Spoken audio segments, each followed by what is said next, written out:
पितामह प्रणाम करता हूँ। फिर पितामह ने कहा अर्जुन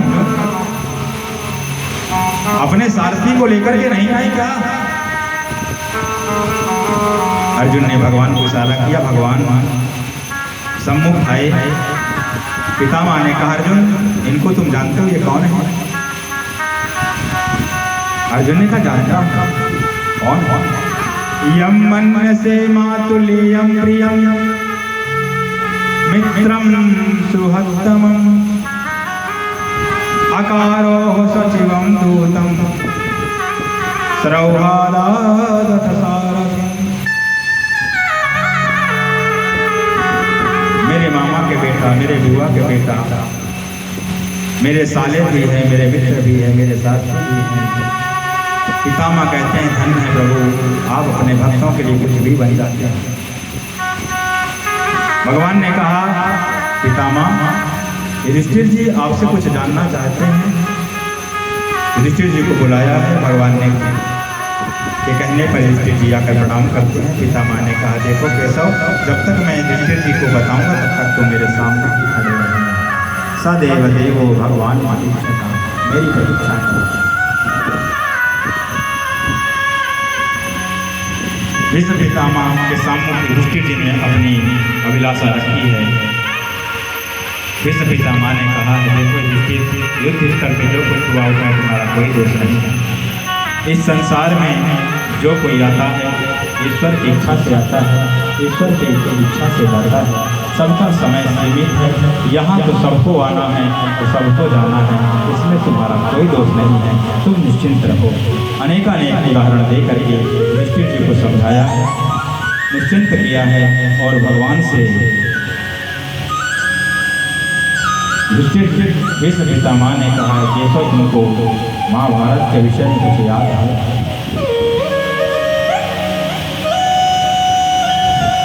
भगवान ने कहा मुझे सब कुछ याद है। उन्होंने कहा अगर तुम्हें सब याद है तो ये बता दो कि तुमने अपनी प्रतिज्ञा क्यों तोड़ी थी? भगवान ने कहा मैंने प्रतिज्ञा तो आपके लिए तोड़ी थी। आपने प्रतिज्ञा कर ली कि जो वीर पारस को रस न मिलाओ धूल, तो पे कुरुवंशी को वंश ही न मानो। जो पे ब्रजराज तुम्हें शस्त्र ना कहा तुम आज, तो पे मुझे शांतन को पुत्र ही न मानो। मुझे शांतनु का पुत्र ही न मानना। केशव तुमने प्रतिज्ञा की थी अर्जुन का साथ और पांडवों का साथ को दूंगा मगर शस्त्र कभी धारण नहीं करूंगा, और मैंने प्रतिज्ञा कर ली अगर आज केशव को शस्त्र ना कहा दूं, शस्त्र ना हाथ में उठवा दूं तो मैं शांतनु पुत्र ही नहीं। और आपने मुझे मारने के लिए रथ का पहिया उठा लिया। आपके प्रण का क्या होगा? झूठो प्रण करके निज पितु को कलंकित कीन्हूं, एहो ब्रजराज तुम्हें लाज नहीं आवेगी। अरे ब्रजराज तुमने कहा था अगर मैं हाथ में शस्त्र उठा लिया तो एक पिता का नहीं, और तुमने शस्त्र उठा लिया। अब जवाब दो। बोले गोविंद सुनो भीष्म भगत राज, मोह को जन्म देने वाले जगत में हजारों हैं। सिंह खंभ पृथ्वी पाषाण हूँ से प्रकट होते, कहाँ लग कि नाऊ मेरे अग्नित अवतार हैं। कोई कहत है वसुदेव देव की कलाल है, कोई नंद और यशोदा के कुमार हैं। तो जाके एक बाप सोई बचावे निज लाज, मेरी कौन लाज मेरे बाप तो हजार हैं। मेरे तो अनंत अवतार हैं, मेरे तो हजारों माता पिता हैं, मेरी कौन सी लाज है? मैंने तो यही कहा था मैं अगर शस्त्र उठाऊं तो एक पिता का नहीं, मेरे तो अनेक पिता हैं।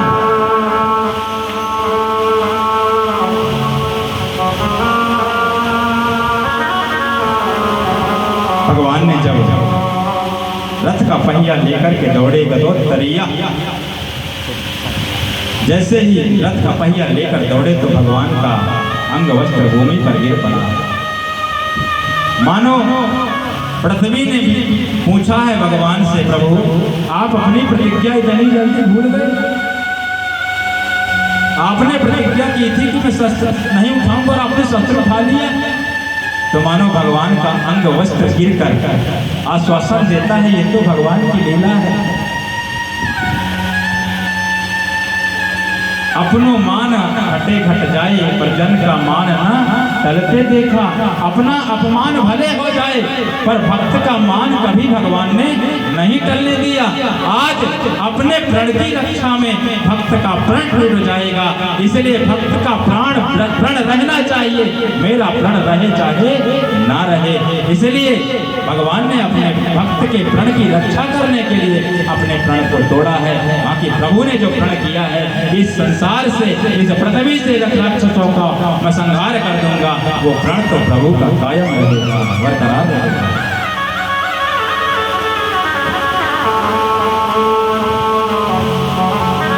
भगवान का सब कुछ बोलता है, वस्त्र बोलते हैं, बाण बोलते हैं, कुंडल बोलते हैं, अंगूठी बोलती, सब कुछ बोलता। जब भगवान श्री हनुमंत लाल जी मुद्रिका लेकर के अशोक वाटिका में गए हैं तो माता जानकी ने कवितावली रामायण में, गोस्वामी जी कहते कवितावली रामायण में अंगूठी से पूछा है कि बोल बोल मुदरी कहाँ से तू आई है, काऊ ने तुझे लायो क्या राम ने पठाई है। अरे बोल मुदरी तू कहाँ से आई है, तुझे कौन लेकर आया है, राम ने तुझे किसके हाथ से पठाया है। और मुदरी ने सारा हाल कह सुनाया है, सब कुछ। युद्ध स्थल में जब भगवान युद्ध कर रहे थे और जब धनुष पे बाण चढ़ाते थे और अपने बाएं हाथ से धनुष को पकड़ते थे और दाएं हाथ से बाण को खींचते थे तो बायां हाथ दाएं हाथ से पूछता था कि खान पान सम्मान में सदा रहो भगवान, अब क्यों पीछे जात हो देख दशानन बान।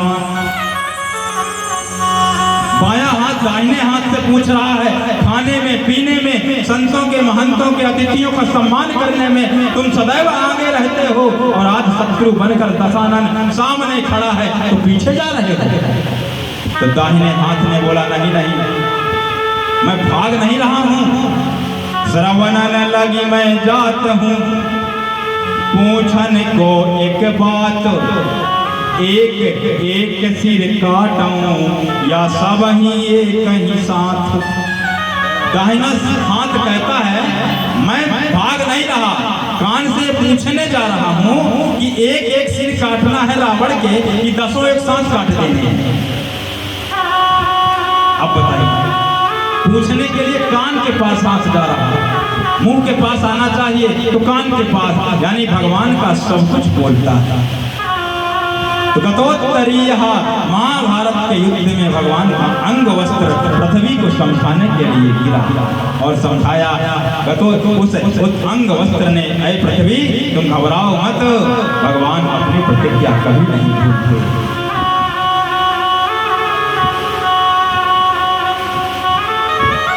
अरे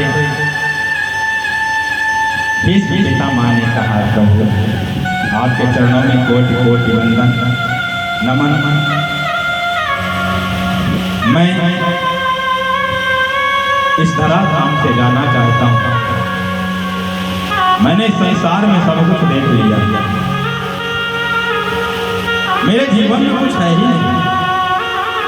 जिन्होंने अपने पिता के प्रण के इच्छा रखने के लिए जीवन भर का ब्रह्मचर्य का प्रण कर लिया, मैं विवाह करूंगा ही नहीं, सारा जीवन जो सिंहासन से बंधे रहे। मेरे पास आपको देने के लिए कुछ नहीं, मैं तो स्वयं सेवक हूँ और स्वयं दासो तपस्विना, मैं तो सेवक क्या करूँगा। एक आदि श्लोकों में वंदन किया है विश्व पिता माँ ने। एति माति रूप कलविता विदृशना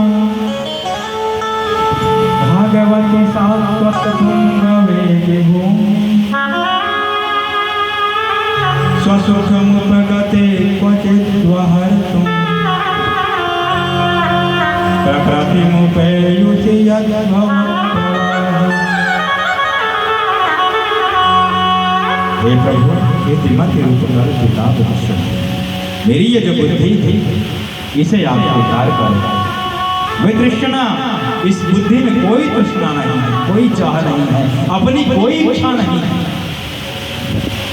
इस मति को, इस बुद्धि को आप स्वीकार करो। भगवान ने आश्वासन दिया है भक्तराज भीष्म को। माघ का महीना आया, शुक्ल पक्ष आया, एकादशी की तिथि, सूर्य उत्तरायण हुए, सबके देखते देखते शरीर से प्राण निकला है और परम पद को प्राप्त हुआ है। बोलो भक्तवत्सल भगवान की जय। प्रसंग पाकर कहूँ, देखिए भीष्म पितामह धरती के एक ऐसे योद्धा थे जो जल में अपनी बाण की नोक लगा देते थे तो जल की तरंगें भी रुक जाया करती थी। इतने विशाल योद्धा थे। माँ गंगा के पुत्र आज कथा में भगवत तत्व में विलीन हुए। भगवान लौटकर हस्तिनापुर आए और पांडवों से विदा मांगकर द्वारिका चले। पांडव पैसा पहुंचाने के लिए जाते हैं, आश्वासन देकर लौटाया है। भगवान मार्ग में छोटे छोटे गांव शहरों को सबको सुख देते हुए द्वारिका गए हैं। बहुत समय के बाद भगवान द्वारिका पहुंचे हैं। कृष्ण पत्नियों ने बहुत सम्मान किया है, स्वागत किया है, आनंद का पारावार नहीं। सूत जी कहते हैं ऋषियों, परीक्षित का जन्म हुआ